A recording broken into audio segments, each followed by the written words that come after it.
Roll the ball, let the games commence. From the sideline to the pitch, feel the suspense. Tactics, passion, the fans in a trance. We're here to discuss, give every team a chance. Strap in tight, let the whistle blow. For every win or loss, we'll let you know. This is the All Sports Podcast, feel the thrill. From every tackle, every shot, we got the skill. In the world of football, we're taking the stage. So plug in your headphones, turn the page.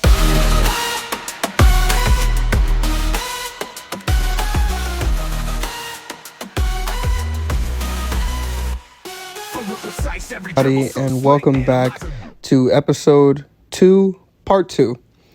Today, we're going to be talking about 3 games on Sunday night. First game we're going to speak about is the New Orleans Saints versus the Dallas Cowboys.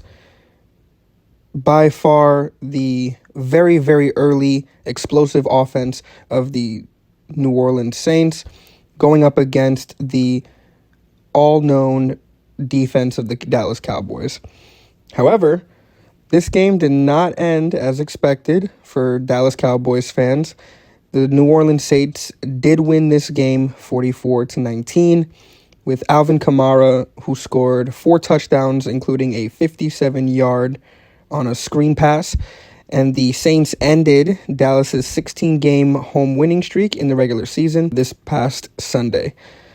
Derek Carr, quarterback for the New Orleans Saints, threw for 243 yards and 2 touchdowns to go along with a 1-yard QB sneak for a score that now puts the New Orleans Saints at 2-0 on the year for the first time in a while.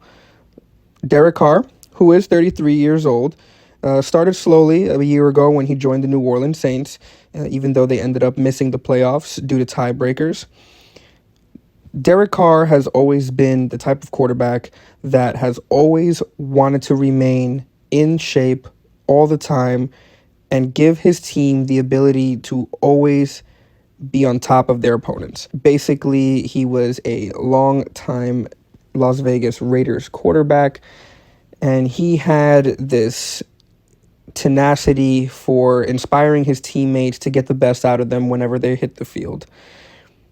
They played a Dallas Cowboys team who is led by Dak Prescott, who actually was able to sign his big contract extension a couple of hours before their Week 1 match up against the Cleveland Browns. He has been trying to make it simpler for his teammates, such as, number 1 wide receiver CeeDee Lamb, a returning Ezekiel Elliott, and getting the Dallas Cowboys back into contention as an NFC contender.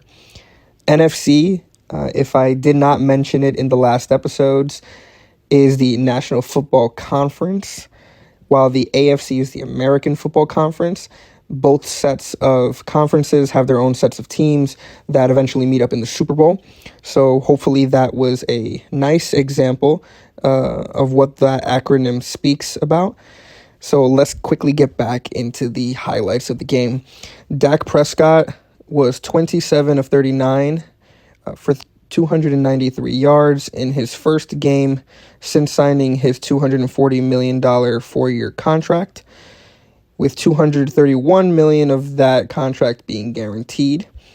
He did impress with how he was trying to place the ball in his wide receiver one's hands, even though the defense of the New Orleans Saints was basically making it incredibly difficult for CD to attempt any type of wiggle room to beat them on any route. With the Dallas Cowboys being known as a very, very tough defensive team, the fact that the New Orleans Saints were able to score plus 40 points against them is actually very remarkable.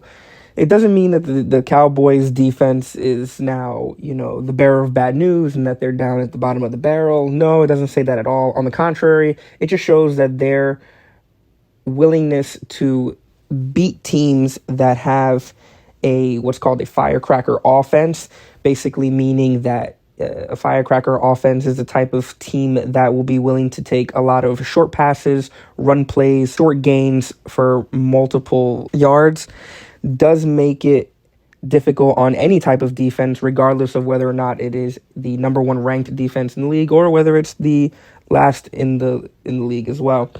So watching Derek Carr, Alvin Kamara basically dismantle the Cowboys defense was actually pretty interesting to watch. Alvin Kamara has always been a very consistent running back, and watching him basically turn back the clock, so to speak, and beat these very, very talented secondary, DBs and linebackers. It was just a treat to watch. The emphasis that I'm trying to place on this game is that it does not mean that the Cowboys' season is over. In the NFC East, a lot of teams, when they go on a quote-unquote losing streak, whether it be a one-game losing streak or a three-game losing streak or more, they always tend to kind of write off their own seasons. In this situation, that's not the case. I think this was a learned lesson that the Dallas Cowboy defense needed to experience in order to get themselves out of this little mini slump and get back to who they are known for. And congratulations to the New Orleans Saints for scoring 40 plus points in their first two games since they won the Super Bowl back, I believe it was in 2009. And, kudos to Derek Carr for maintaining that sense of urgency in regards to keeping his team well focused in that game. So what do you think, folks? Do you think that this is a type of run that the New Orleans Saints will be able to maintain going into week 3? Or do you think that this might be a little bit of a high road and maybe they're set to basically get back in the losing column? Since Drew Brees, who basically was their lifetime quarterback, Derek Carr is a nice little breath of fresh air for Saints fans. And like I mentioned earlier, it's a very awesome thing to experience watching that. You can definitely go into the X page and definitely voice your opinions. I will definitely grab the top picks and answer any questions that you all may have. So let's jump into the second game that brought joy to my heart personally, outside of the fans who were experiencing this game. It was the New York Jets versus the Tennessee Titans. This was Aaron Rodgers' first win as a New York Jet. However, he did make a funny comment in his post-game interview stating that technically he did win his first game last year, even though he only played 4 snaps. And he was kind of laughing about it with the press. But Rodgers threw for 176 yards and 2 touchdowns and got a kneel down for his first victory as the Jets starting quarterback. One of those touchdown passes was to 20-year-old Allen, who was marking a score by being the first NFL duo with the oldest and the youngest player. So kudos to them for being able to make that type of history together. The Titans, on the other hand, even though they did lose this game 24-17, they did have a chance at the very end to win this game. Will McDonald IV, who had 3 of the Jets' 4 sacks, got his third with 23 seconds left in the third on third down. Quarterback Levis threw to Tyler Boyd on 4th and goal from the 14, but Jets safety Tony Adams broke up the pass to turn it over on downs. Now, a lot of people will probably see this play and say, oh, well, if he caught it, the Tennessee Titans would have had a much better opportunity to win. Unfortunately, we don't live in the world of what if. The reality of it is he did not make the catch, and it was deemed a turnover on downs. That doesn't mean that it was not the smartest play that Levis could have done at that time. In the moment, Tyler Boyd did have a somewhat of a clear path to the ball on that play. However, the Jets safety Adams was actually very quick to make sure that Boyd had a much difficult time in catching that pass. So Tennessee has always been somewhat of an interesting team for me to watch. You have Calvin Ridley, who is the Titans' number 1 wide receiver. He actually had a 40-yard touchdown, tying the game at 17 late in the third. And with Ridley getting that touchdown, it was basically the second touchdown that he had received in the day. He did have a rushing touchdown, which was the first of his career, which originally put the Titans up 7-0. And the fact that we are not seeing Ridley basically being the main target in those last second of the game is almost like, do we put into question whether or not is Ridley supposed to be like smoke and mirrors? Like, is he supposed to be a diversion to open up a new play? You know, the offensive coordinator for the Tennessee Titans does have a lot of things to look upon when they go back and look at the tape from this game. I do believe that they will be able to bounce back. They are a nice team that you could watch. So being able to like actually have a chance to beat a quarterback of the caliber of Aaron Rodgers does speak precedence when you're talking about basically fighting to the last moment. So that game alone was also very nice because we also got to see, like I mentioned before, Aaron Rodgers have a smile on his face when he was told that it was his first win, which then proceeded for him to make the joke that technically it was his second. So Jets fans, how do you feel? You got your win with Aaron Rodgers. How happy have you been with his play in the past 2 weeks? Definitely throw your comments on the X. I would love to see what everybody is thinking. And Titans fans, I know you're down 0-2 so far to start the NFL season, but do we still have faith in the offensive coordinator? Do we still have faith in Levy's? I personally think that this is just a hiccup and a bump in the road.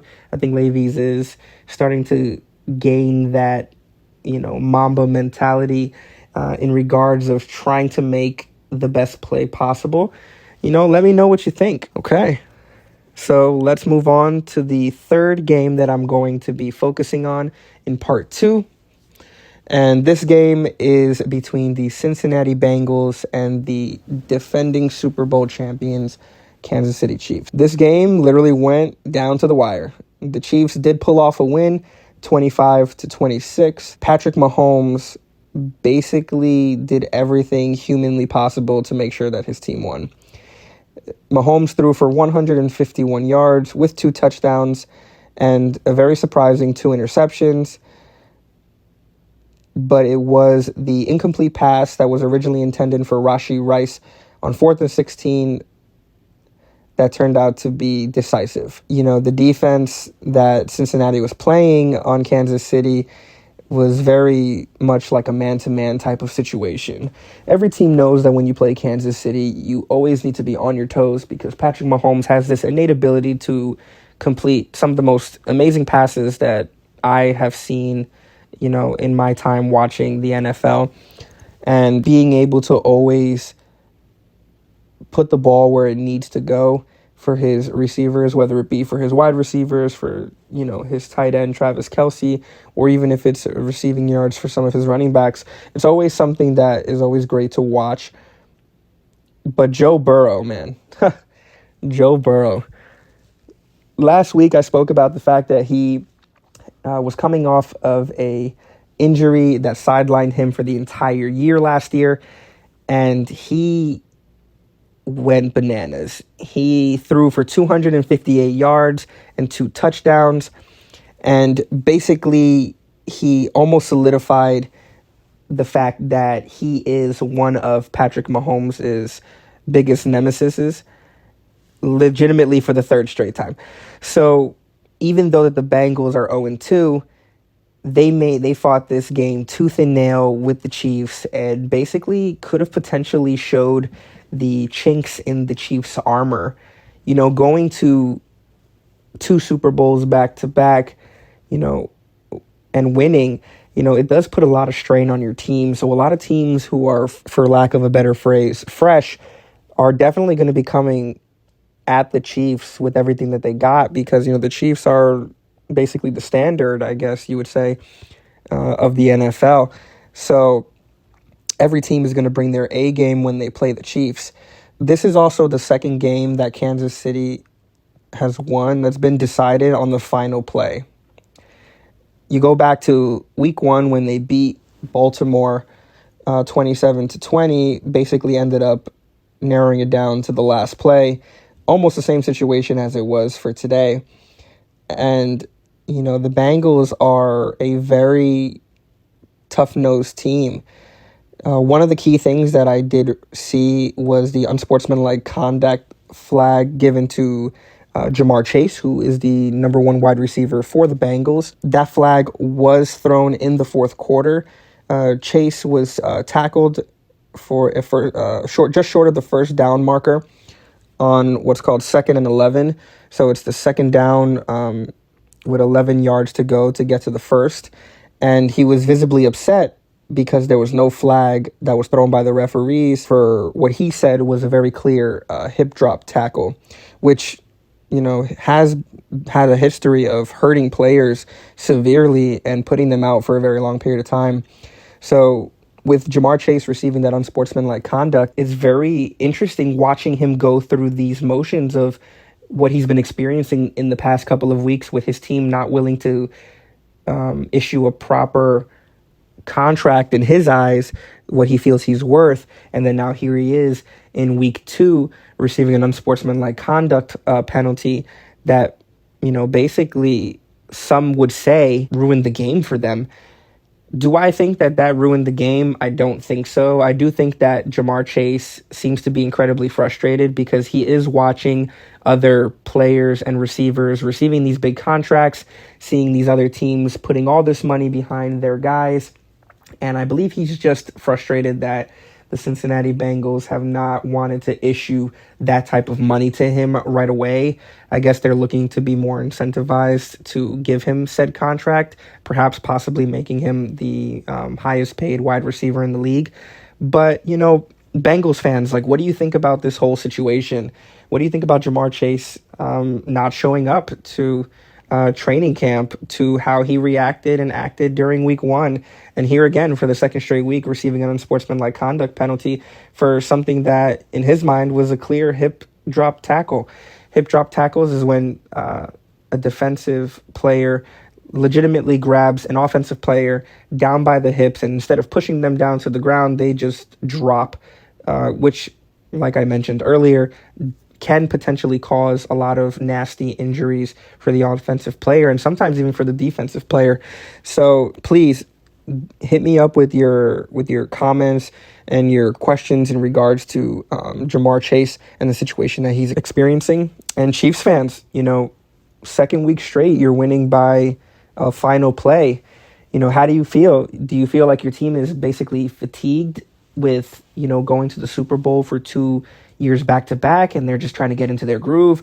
Do you feel as though Patrick Mahomes may not be fully comfortable with his new receiving core? Do you believe that maybe Xavier Worthy deserves a lot more touches? Do you think that Travis Kelce has, basically held his end of the bargain and picked up his own slack? Comment down below in this episode. Comment on the X page. I definitely would love to hear from you. So this basically wraps up part 2 of episode 2. Discussing the Sunday night games that I wanted to highlight. Obviously, a lot more teams did play. If you want to see real-time reactions, definitely go to the X page, NFL on X _ to see all of the teams that did win. That page actually reposts pretty much every single team's highlights or victories or losses. So definitely check all that out. Very excited to touch base on what part 3 is going to be discussed. I can't wait for you to hear everything. Please send me your feedback, and I will see you in the next part.